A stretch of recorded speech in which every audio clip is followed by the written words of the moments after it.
Hi കൂട്ടുകാരെ, പുതിയൊരു വീഡിയോയിലേക്ക് എല്ലാവർക്കും സ്വാഗതം. അങ്ങനെ മാഷ് രഘുവിനെ വിളിച്ചിരിക്കുകയാണ്. എന്നിട്ട് രഘുവിനോട് പറയണേ, രഘു നീ ഇന്ന് ചിരുവിൻ്റെ അടുത്ത് പോയിരുന്നോ? ഹോസ്പിറ്റലിൽ എൻ്റെ വണ്ടി ഉണ്ടായിരുന്നല്ലോ, വണ്ടി വിട്ട് നീ ഇങ്ങോട്ടേക്കാണ് പോയത്. അത് ചിരുവിൻ്റെ അടുത്ത് എനിക്ക് പോകാൻ പറ്റിയില്ല. പിന്നെ എന്ത് പറ്റി? അത് പെട്ടെന്നുള്ള ജോലിക്കാര്യത്തിനിടയ്ക്ക് ഓടേണ്ടി വന്ന്, അതിന് എനിക്ക് വണ്ടി എടുക്കാതെ പോകേണ്ടി വന്നത് എന്താ? അത് പിന്നെ എന്നൊക്കെ പറഞ്ഞിട്ട് പറയാണ്. അത് പെട്ടെന്നൊരു സ്റ്റാർട്ടിങ് പ്രോബ്ലം ഉണ്ടായി എന്ന് പറയട്ടോ. ഇത് കേൾക്കുന്ന അപ്പോൾ നീ എങ്ങനെ വണ്ടി നേരൊക്കെ അതിനുള്ള ആളെയൊക്കെ വിട്ടതിന് ശേഷം ഞാൻ ഒരു ടാക്സി വിളിച്ച് അങ്ങോട്ടേക്ക് പോയി. ആയിക്കോട്ടെ എന്ന് പറയണേ. എന്നാൽ അമ്മാവ ഞാനൊരു കാര്യം പറയട്ടെ, നാളെ എന്തായാലും ഞാൻ ചിരുവിൻ്റെ അടുത്ത് തന്നെ ഉണ്ടാവും കേട്ടോ എന്ന് പറഞ്ഞോടെ തന്നെ മാഷ് പറയണേ, നാളത്തെ കാര്യം നാളെയല്ലേ, നാളെ തീരുമാനിക്കുക എന്ന് പറഞ്ഞ് മാഷ് ഒരുമാതിരി ആക്കിയ ഒരു നോട്ടവും ഒക്കെ കാണിച്ച് അവിടെ നിന്ന് പോവുകയാണ് കേട്ടോ.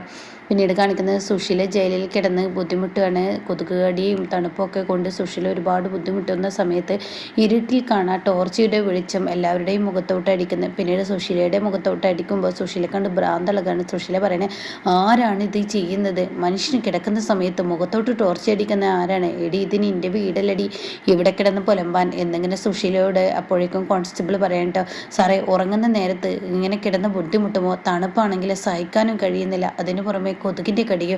സാറേ ഇവിടെ വലിയ ബുദ്ധിമുട്ടാണ്, ആടി നിനക്ക് പട്ടുമെത്ത ഒരുക്കാടി എന്നും പറഞ്ഞ് സുശീലയെ ചീത്ത പറഞ്ഞു. മര്യാദക്ക് അവിടെ കിടക്കാൻ നോക്കി എന്ന് പറയട്ടോ. അങ്ങനെ സുശീല ആകെ ബുദ്ധിമുട്ടി എങ്ങനെയൊക്കെയോ എപ്പോഴൊക്കെയോ കണ്ണടക്കുന്ന ആ ഒരു സീനാണ്.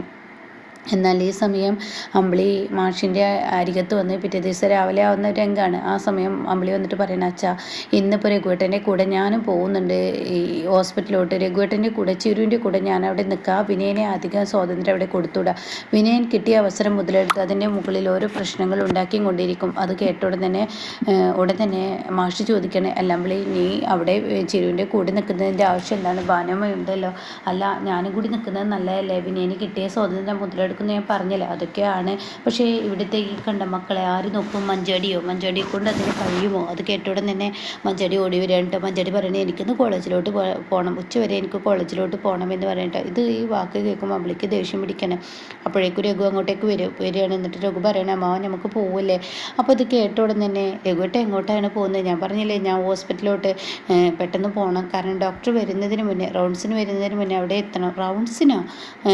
ഡോക്ടർ റൗണ്ട്സിന് വരുന്നതിന് രഘുവേട്ടൻ എന്തിനാണ് പോകുന്നത്? തൻ്റെ വായിൽ നിന്ന് അബദ്ധത്തിൽ വീണുന്ന ആ വിഡ്ഢിത്തരം പിന്നീട് ഇങ്ങനെ ആലോചിക്കുകയാണ്. കാരണം അമ്മയുടെ കുഞ്ഞിനെ പരിശോധിക്കാൻ ഡോക്ടർ വരുന്ന എന്നീ സമയം രഘുവിടെ വേണമെന്ന് പറഞ്ഞിട്ടുണ്ടല്ലോ. അങ്ങനെ ഈ സമയം താൻ ഇങ്ങനെ അത് പറയുമ്പോൾ അമ്പിളി ചോദിക്കുകയാണ്, രഘുവേട്ടൻ എന്തിനാണ് ഡോക്ടർ വരുമ്പോൾ അവിടെ വരേണ്ടത്? ചീരുവിൻ്റെ ഡെലിവറി കേസാണ്, അതും സ്ത്രീകളാണ് ഡോക്ടർ വിവരങ്ങളൊക്കെ പറയുന്നത്. പിന്നെ രഘുവേട്ടൻ എന്തിനാ അവിടെ ആവശ്യം? അതിൻ്റെ ആവശ്യം രഘുവേട്ടൻ ഇല്ലല്ലോ എന്നിങ്ങനെ പറയുന്നുണ്ട് കേട്ടോ. ആ സമയത്ത് എനിക്ക് എന്താണ് ഇവിടെ പറയേണ്ടതെന്ന് അറിയാതെ ഒന്ന് പകച്ചു പോവുകയാണ് ഈ പറയുന്ന സോറി രഘു കേട്ടോ. എന്നിട്ട് രഘു പറയണേ, അത് ഞാൻ പെട്ടെന്നുള്ള ഒരു ഇതിൽ പറഞ്ഞു പോയതാണ്. എന്തായാലും നമ്മൾ ഇനി ഞാൻ പറഞ്ഞത് നമുക്ക് തിരിച്ചെടുത്തേക്ക്, ഇനി ചിരുവിനോട് എന്തെങ്കിലും ഒരു ഭക്ഷണം എടുക്കുക എന്ന് പറയാനിട്ട്. ഇത് കേട്ടോടെ തന്നെ ഇല്ല, ഞാൻ ഒന്നും തന്നെ ഉണ്ടാക്കിയിട്ടില്ല ചിരുവിന് കൊണ്ടുപോകാൻ.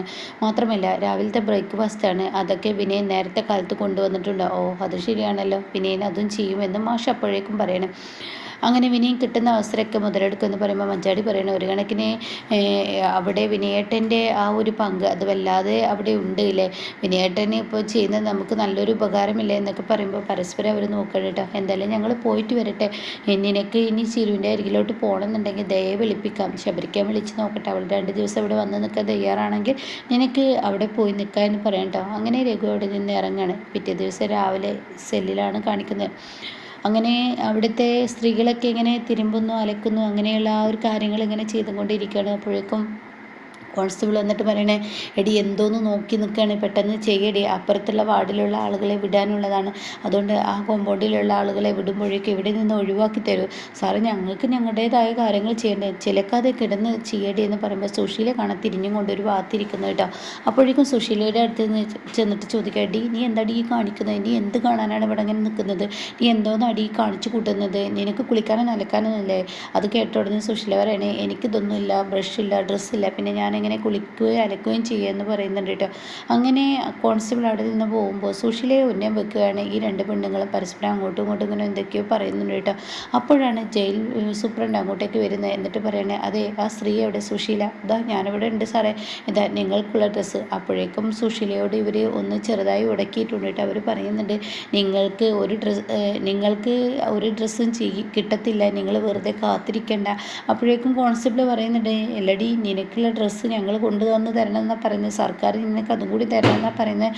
സാറേ അത് കൊടുക്കേണ്ടി വരും, കാരണം ഇവൾ അങ്ങനെയുള്ള പ്രശ്നം ചെയ്തതാണ്, ഇവളുടെ വീട്ടുകാർ ഇവളെ ഒഴിവാക്കിയിരിക്കുകയാണെന്ന് പറയുമ്പോൾ സുശീല പറയണേ, എൻ്റെ വീട്ടുകാർ എന്നെ ആരും ഒഴിവാക്കില്ലടി, എന്നെ തേടി എൻ്റെ മക്കളെത്തുമെന്ന് പറയുന്ന സമയത്താണ് കേട്ടോ ഈ ഡ്രസ്സുമായി വരുന്നത്. അപ്പോൾ സുശീലയ്ക്ക് ഒരു തലയെടുപ്പാവുകയാണ്. അങ്ങനെ സുശീല പറയണം, എനിക്ക് കിട്ടിയത് കണ്ടില്ലേ, എൻ്റെ ഡ്രസ്സ് കിട്ടിയത് കണ്ടില്ലേ എന്നിങ്ങനെ പറയുന്നുണ്ട്. പിന്നീട് വാർഡൻ അവിടെ നിന്ന് പോകുമ്പോൾ ഉടൻ തന്നെ ജയിൽ സൂപ്രണ്ടിൻ്റെ പിന്നാലെ സുശീല ഓടുകയാണ്. സാറേ ഇത് ആരാ കൊണ്ടുവന്ന് ഡ്രസ്സ് കിട്ടിയതും പറഞ്ഞു, എനിക്ക് ഇനി വിത്തും പേരും അഡ്രസ്സൊക്കെ പറഞ്ഞു തരണോടി എന്ന് പറയാം. അവിടെ നിന്ന് പോകുമ്പോൾ ഡി എന്ന് ആ ഒരു സൂപ്രണ്ട് വിളിക്കാൻ ഒരുങ്ങുമ്പോഴേക്കും, എന്താടി നീ വിളിച്ചത്? ഒന്നുമില്ല സാറേ എന്ന് പറയാൻ കേട്ടോ. പിന്നീടാണെങ്കിൽ സുശീല ഡ്രസ്സുമായി ബാത്റൂമിലോട്ട് ചെല്ലുമ്പോൾ ബാത്റൂം ആണെങ്കിൽ ആകെ അഴുക്കും ഒരുമാതിരി സ്മെല്ലും.